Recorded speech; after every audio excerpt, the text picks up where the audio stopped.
जो इंडिया का एक एयर क्रैश हुआ, बहुत ही एक अफसोसनाक हादसा हुआ है, और उसमें कह रहे हैं कि 240 से 240 से ज्यादा जो लोग हैं वो अपनी जानें गंवा चुके हैं अब तक।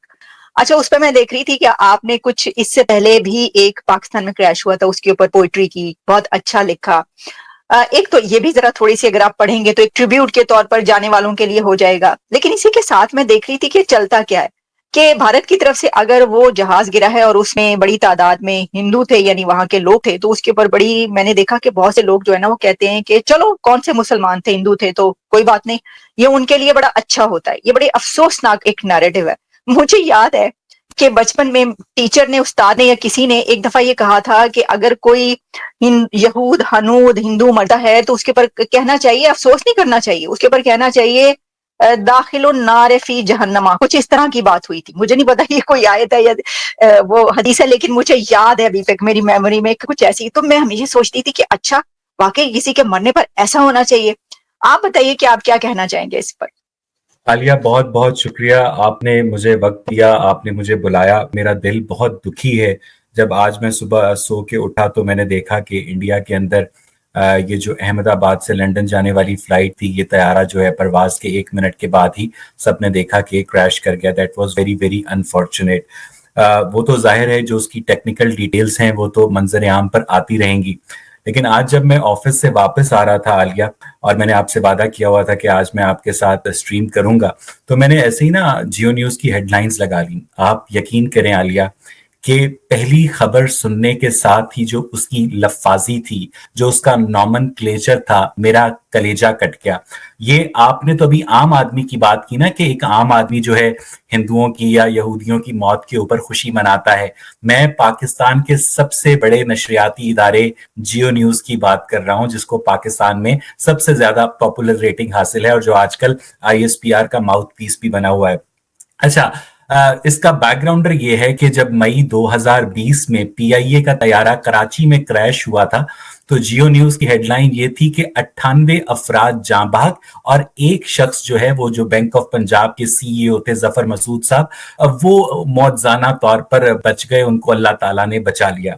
और आज जियो न्यूज की हेडलाइन आलिया ये थी कि 240 अफराद हलाक, एक शख्स जो है वो बच गया। अब आप जाँ बहक के अंदर और हलाक के अंदर जो फर्क है, जो नॉमनक्लेचर का फर्क है, यानी जो लोग मई 2020 में लाहौर से कराची की फ्लाइट पर जा रहे थे, वो हक की राह पर जा रहे थे, इसलिए वो उस हक की राह में जाँ बहक हो गए। और चूंकि ये लोग इंडियंस थे, ये लोग बरतानवी थे, ये लोग कैनेडियंस थे, इसलिए ये लोग हलाक हो गए। तो एक आम आदमी को तो आप छोड़ ही दें, ये वो चैनल है जो मीर शकील साहब, मीर इब्राहिम साहब और अजहर अब्बास जैसे प्रोफेशनल लोग चलाते हैं। और जब वो इस तरह की नॉमनक्लेचर इस्तेमाल करते हैं, तो अगर आपने ऐसा नॉमनक्लेचर नहीं भी इस्तेमाल करना था तो आप कोई न्यूट्रल नॉमनक्लेचर इस्तेमाल कर सकते थे। एक ऐसा आज वाकया पेश आया जिसने चौंका दिया सबको, एक जान का हादसा जो भारत में पेश आया, जिसमें एक तैयारा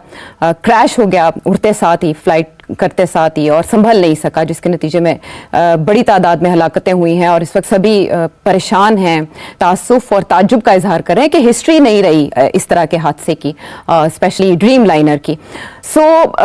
मीनवाइल सोशल मीडिया पे वही बातें, वही कॉन्स्पिरेसीज के इसके पीछे किसका हाथ हो सकता है, पाकिस्तान से उसे कनेक्ट करने की कोशिश की जा रही है। तो आपका क्या जज्बात है, क्या ख्यालात है इस हादसे को लेकर?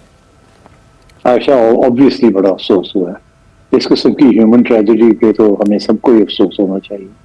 और मैं चाहता हूँ कि शहबाज शरीफ साहब को और पाकिस्तान हुकूमत को इसका इजहार करना चाहिए। It's a very big tragedy and it's a human tragedy. जी, उन्होंने अफसोस का इजहार किया शहबाज शरीफ साहब ने फौरन ही, और इवन बिलावल भुट्टो जरदारी साहब फौरन। जी, very very good, very good, excellent. देखिए, ये इस किस्म के हादसे तो होते हैं एयरक्राफ्ट के, और ये जो पर्टिकुलर एयरक्राफ्ट है, दिस पर्टिकुलर मॉडल 787, इसके बारे में मैं अभी देख रहा था। एक एक्सपर्ट जो कि बोइंग के लिए काम करते हैं, वो कह रहे हैं कि इसके अंदर काफी प्रॉब्लम्स हैं, specially regarding certain technical areas, और वो रिपोर्टें लिखते रहे हैं इसके ऊपर, मगर बोइंग ने उनको खास नहीं डाला। और दिस पर्टिकुलर एयरक्राफ्ट, इसका जो नंबर है, इसके ऊपर भी मैंने कुछ चीज पढ़ी है अभी کہ جی کوئی پچھلے 25 دن کے اندر کافی کچھ اس کے اوپر چیکنگ ہوتی رہی ہے, کچھ ایشوز تھے اس کے اینڈ سو آن. تو میں یہ سمجھتا ہوں obviously this is a technical issue. اس میں کچھ اسپیکولیشن ہو رہی ہے. ابھی میں تصویریں بھی دیکھ رہا تھا جہاز کی ٹیک آف کی, اور پھر کیسے ٹیک آف کرتا ہے اور پھر کیسے فلیٹ ہو کے دین اسٹارٹس کمنگ ڈاؤن. تو اس میں 2-3 چیزیں جو ایویشن ایکسپرٹس جو بات کر رہے ہیں on the basis of these videos, وہ یہی ہے, وہ جو اسٹل کیمرے لگے ہوتے ہیں انہوں نے ویڈیو لی ہے, تو وہ تو یہی کہہ رہے ہیں کہ اس میں ایسے لگتا ہے کہ لینڈنگ گیئر جو ہوتی ہے وہ ان دا فرسٹ 10 سیکنڈس اس کو جہاز اٹھا لیتا ہے اور لاک ان کر لیتا ہے جی, اور فلیپس جو ہوتے ہیں وہ کھلے رہتے ہیں. اس نے کیا کیا اپیرنٹلی کہ لینڈنگ گیئر کو کھلا واپس نہیں اٹھایا اور لاک نہیں کیا, اور فلیپس جو ہیں ان کو ڈراپ کر دیے, ان کو اٹھا دیا, with the result that this aircraft lost height and came down. تو آئی تھنک یہ غلطی ہو سکتی ہے کہ ایک بٹن دبایا, دوسرا نہیں دبایا, پہلے یہ دبا دیا, وہ دبا دیا. I don't know about these things,